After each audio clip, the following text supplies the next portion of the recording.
빌라도가 패를 써서 십자가 위에 붙이니 나사렛 예수 유대인의 왕이라 기록되었더라.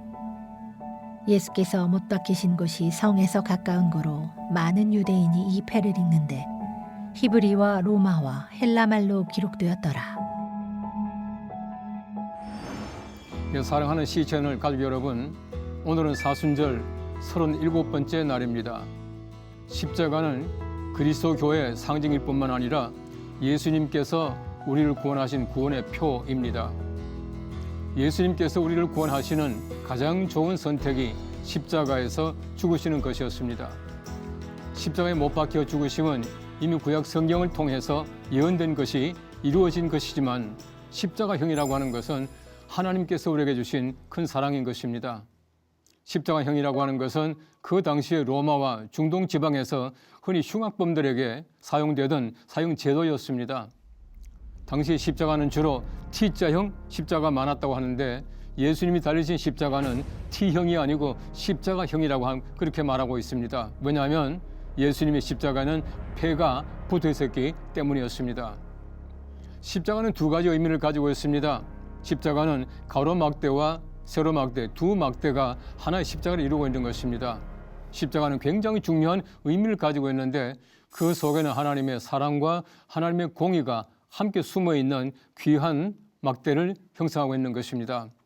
다시 말하면 하나님께서는 사랑이십니다. 우리 모든 사람을 전부 사랑하셔서 용서하시고 또 구원하시기를 원하십니다.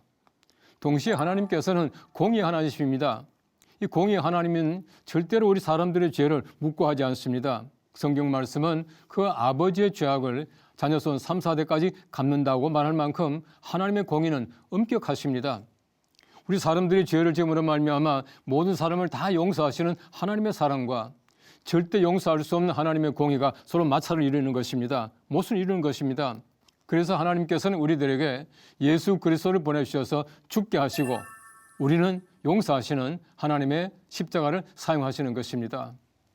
여러분, 그 당시 예수님께서 가셨던 고난의 길, 그 당시에 보십시오. 얼마나 많은 사람들이 와 있었겠습니까?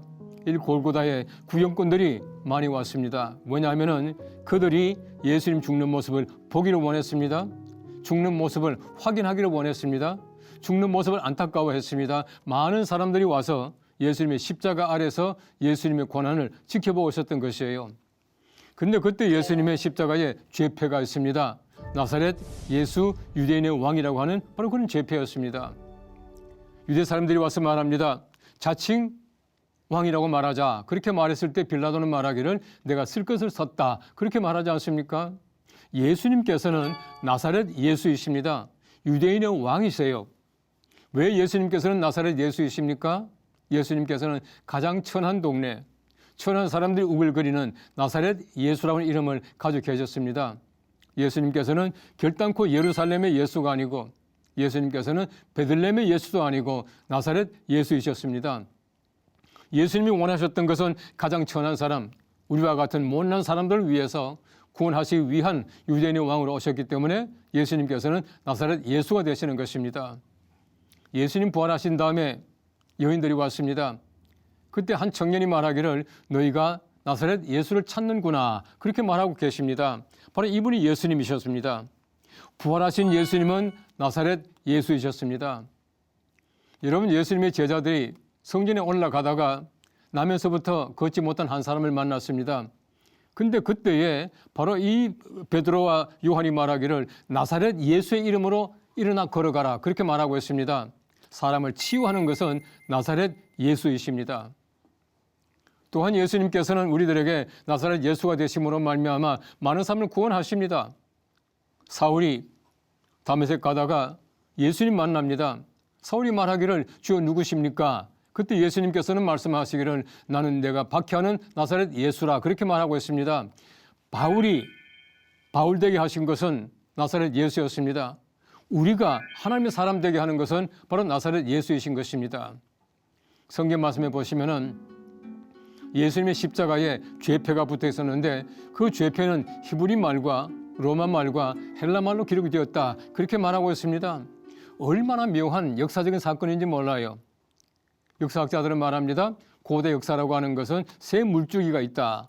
로마의 법과 로마의 정치, 그리고 헬라의 문화와 헬라의 문학, 그리고 히브리의 종교라 그렇게 말합니다. 이 세 물줄기가 흘러내려가다가 그 다음에는 로마가 기독교화됩니다. 헬라도 기독교화되고 있습니다. 그러므로 말미암아 세 물줄기가 히브리의 종교라고 하는 한 물줄기에 통합이 된다. 그렇게 말을 하고 있어요. 여러분, 고대 역사를 이끌어가고 있는 히브리와 로마와 헬라 말로 기록이 되었다라고 하는 것은 그들이 그냥 썼는지 모르지만은 하나님의 묘하신 섭리와 계획이 그 속에 숨어 있다라고 하는 것이에요. 여러분, 기독교의 십자가라고 하는 것은 얼마나 중요한 상징인지 모릅니다. 일본의 불교학자인 스즈키라고 하는 분이 말을 했습니다. 원래 기독교와 불교는 하나이다. 그분이 얘기입니다. 근데 그분이 말하기를 원래 십자가와 이 불교의 만자라고 하는 것은 꼭 같이 출발했지만은 십자가는 항상 십자가이고 이 불교 만자는 보시면은 이 꼬부라져 있습니다. 그래서 불교라고 하는 것은 어느 곳에 가든지 항상 휘어지고 꼬부라진다. 그렇게 말을 했습니다. 우리 기독교의 십자가 절대로 휘지 않습니다. 어디에 가도 변하지 않습니다. 항상 십자가는 우리의 구원의 목표이며 구원의 상징이며 예수 그리스도의 고난인 것입니다. 이 십자가를 통해서 예수님께서 못 박혀 돌아가시고 우리가 구원을 받게 되는 것입니다. 그 십자가 영원히 변치 않습니다. 우리 십자가로 말미암아 구원받은 귀한 백성들입니다. 날마다 우리가 십자가에 못 박혀진 주님을 묵상하면서 다시 한번 우리 마음속에 십자가를 품고 예수 그리스도의 귀한 고난에 함께 동참할 수 있는 귀한 고난 주간의 하루가 될 수 있기를 축복합니다. 잠시 말씀을 묵상하시겠습니다.